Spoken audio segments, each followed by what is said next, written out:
जय हिंद बच्चों, आप लोग कैसे हैं? आशा है कि आप लोग बहुत अच्छे होंगे।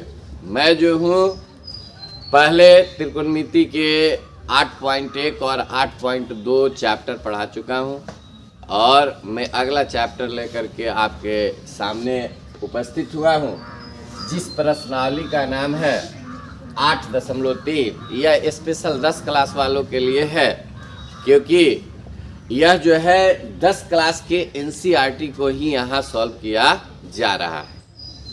अब यह 8.3 जो है, इसमें कुछ महत्वपूर्ण फार्मूला होते हैं जिनको यहाँ लिखा गया है। ये 6 फार्मूला अगर आप याद कर लें तो यह सवाल जो है आपके लिए बिल्कुल आसान हो जाएगा और आप आसानी से इसको बना सकते हैं। इसमें जो है पहला फार्मूला दिया गया है कि साइन 90 माइनस थीटा यह जो होता है कॉस थीटा के बराबर होता है। दूसरा, कॉस 90 माइनस थीटा यह साइन थीटा के बराबर होता है। कॉसेक 90 माइनस थीटा यह सेक थीटा के बराबर होता है। और सेक 90 माइनस थीटा यह कॉसेक थीटा के बराबर होता है। और tan 90 minus theta cot theta के बराबर होता है। और कॉट 90 माइनस थीटा जो है टेन थीटा के बराबर होता है। इन फार्मूलाओं को अगर आप याद कर लेते हैं तो जिस सवाल को आप बहुत हेवी अर्थात भारी समझते हैं, वह सवाल बिल्कुल आपके लिए आसान हो जाता है। इस सवाल को देखते ही आपके चेहरे पे हंसी आएगी और बिना किसी हेजिटेशन के, बिना किसी डिफिकल्टी के आप जो है इस सवाल को हल कर सकते हैं। जैसे यहाँ जो है एक समस्या आपके 8.3 में सबसे पहली समस्या यह है कि साइन 18 डिग्री बटा कॉस 72 डिग्री का मान आपको निकालना है। इसको निकालने के लिए इन फार्मूलाओं की ज़रूरत पड़ती है और जो आजकल के एग्ज़ाम के ट्रेंड है, जिनमें 100 ऑब्जेक्टिव है और आपको जो है 50 ऑब्जेक्टिव भरने हैं, इन ऑब्जेक्टिवों में जो है इससे संबंधित सवाल निश्चित 5 से 6 पूछे जाते हैं जो 1 नंबर से संबंधित होते हैं। यह जो है सवाल यहाँ लिखा गया है, यह 1 नंबर से संबंधित सवाल है। यहाँ पहला सवाल है 1 का ए कि साइन 18 डिग्री और बटा कॉस 72 डिग्री क्या है? साइन 18 डिग्री बटा कॉस 72 डिग्री, और इसका हमको निकालना है मान। इसका क्या निकालना है बाबू? मान निकालना है। तो मान निकालना है तो सबसे पहले बेटा आप क्या करेंगे, या तो इसको कॉस में तोड़ लेंगे और नहीं तो नीचे वाले को साइन में तोड़ लेंगे। तो सबसे पहले हम इसको तोड़ना प्रारंभ करते हैं, तो मैं ऊपर वाले को ही तोड़ करके आपको समझा देता हूँ। तो sine 90 degree, sine 90 minus theta अगर हम करते हैं तो यह कॉस थीटा के बराबर आ जाता है। और हमारा जो है हर जो दिया गया है, बटा की जो राशि है वह कॉस 72 है। और मैं आपको समझा रहा हूँ कि या तो इसको साइन को कॉस में तोड़ दीजिए, नहीं तो कॉस को किस चीज में तोड़ना है? साइन में तोड़ना है। तो अब आप सोचिए कि इस 90 डिग्री में से हम कितना घटा लेंगे कि हमारा जो है 18 डिग्री आ जाएगा। तो अगर हम 90 में से 72 को घटाते हैं तो ये हमारा 18 डिग्री हो जाता है, कॉस 72 डिग्री। यहाँ देखिए बेटा लिखा गया है कि साइन 90 माइनस थीटा, तो यहाँ 90 माइनस थीटा है तो यहाँ कॉस थीटा है। तो क्या साइन 90 माइनस 72 डिग्री है तो इसको हम कॉस 72 डिग्री थीटा के जगह क्या लिख देंगे बेटा? 72 डिग्री और बटा कॉस क्या हो गया? 72 डिग्री।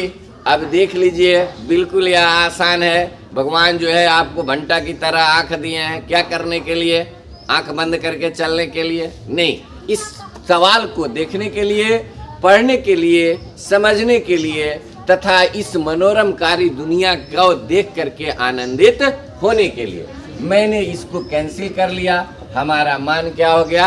1। तो यही हमारा वैल्यू निकल गया इस प्रश्न का। कोई दिक्कत नहीं है, कोई दिक्कत नहीं है, कोई दिक्कत। दूसरा क्वेश्चन हमारा है कि tan 26 डिग्री बटा cot 64 डिग्री। अब देखिए इसको भी या तो tan को cot में तोड़ ले या cot को tan में तोड़ ले, है कि नहीं। तो मैं ऊपर वाले को ही तोड़ रहा हूं। यहाँ हो गया tan 90 डिग्री और माइनस हमने कर लिया। अब tan 90 में से हम कितना को घटाएं कि हमारा 26 आ जाएगा। कितना को घटाएं? 64 को घटाएंगे। किसको घटाएंगे बेटा? 64 डिग्री और बटा हो गया cot 64 डिग्री। यहाँ देख लेते हैं हम लोग। अब इसमें से tan 90 माइनस थीटा, यहाँ फार्मूला को ध्यान से देखें और इस फार्मूला को अपने दिमाग में उतारें। जिस तरह बार बार गीत को गुनगुनाने से गीत का अंतरा आपको याद हो जाता है, उसी तरह अगर आप इस फार्मूला को गीत की तरह गुनगुना रहे हैं तो यह आपको जो है बिल्कुल याद हो जाएगा। और यह इस तरह से याद हो जाएगा कि फिर कभी जीवन में जो है जब तक आपके एजुकेशन से संबंधित कार्य करते रहेंगे तब तक यह भूलने वाली चीज नहीं होती है। तो यहाँ tan 90 माइनस थीटा को मैंने लिखा cot थीटा। तो यहाँ tan 90 माइनस थीटा है तो हम इसको सीधा लिख देते हैं cot 64 डिग्री और बटा हो गया cot 64 डिग्री। देखिए फिर इस तरह का आ गया ना, तो इसको दिस कैंसिल बराबर 1, इसका क्या हो जाएगा? आंसर हो जाएगा, यानी इसकी वैल्यू हो गई 1। तीसरा हमारा क्वेश्चन जो है यह है कि cos 48 डिग्री माइनस हमारा क्या हो गया बेटा? sin 42 degree. sin 42 डिग्री, इसको भी जो है हम उसी तरह से बनाएंगे। इसको भी बिल्कुल उसी तरह से बनाएंगे, यानी या तो इसको साइन में तोड़ ले, नहीं तो इसको किस चीज में तोड़ ले? कॉस में तोड़ ले। तो हम पहले वाले को ही तोड़ लेते हैं। कॉस 90 माइनस 42 डिग्री और माइनस साइन 42 डिग्री, है कि नहीं। तो कॉस 90 माइनस थीटा, यहाँ से इस फार्मूला को डालेंगे तो ये हो गया हमारा साइन 42 डिग्री और माइनस साइन 42 डिग्री। अब देखिए, अब एक प्लस है और दूसरा क्या है? माइनस है, क्योंकि मेरा विश्वास है कि आप लोग बीजगणित का जोड़ जरूर पढ़े हैं। तो यहाँ से अगर हम इसको लेते हैं तो इस साइन का चिन्ह जो है माइनस और इस साइन का चिन्ह क्या हो गया? प्लस हो गया। तो दिस कैंसिल, यानी इसका रिजल्ट जो है क्या हो गया? 0 हो गया। इसका रिजल्ट क्या हो गया? 0 हो गया। इसकी वैल्यू निकल गई, इसकी वैल्यू निकल गई। बोलो आंसर क्या दिया है इसका? 0 है ना। चलिए अब जो है हमारा चौथा सवाल यहाँ बन जाता है कि कॉसेक 31 डिग्री और माइनस सेक जो है 59 डिग्री है कि नहीं। तो फिर इसको भी जो है हम क्या करेंगे? एक कॉसेक को जो है तोड़ेंगे सेक में, यानी कॉसेक 90 डिग्री माइनस क्या हो गया? 59 डिग्री और माइनस सेक 59 डिग्री हो गया। क्या हो गया? 59 डिग्री हो गया। तो कॉसेक 90 माइनस थीटा हमारा क्या होता है? सेक थीटा, और ये भी हमारा हो गया सेक 59 डिग्री, और एक फिर प्लस और एक माइनस हो गया। ये दिस कैंसिल हो गया। इसका आंसर क्या हो गया बाबू? 0 हो गया। इसका आंसर क्या हो गया? 0 हो गया। अब जो है इसके अन्य सवालों को हम दूसरे वीडियो में लेकर के आएंगे। इसमें एक ही प्रश्न हल करने से मेरा संबंध यह रहा कि आप इस वीडियो को देखें और इन फार्मूलाओं को क्या करें? याद करें, अर्थात put in memory this typical type of formula related with this chapter. Thank you, धन्यवाद।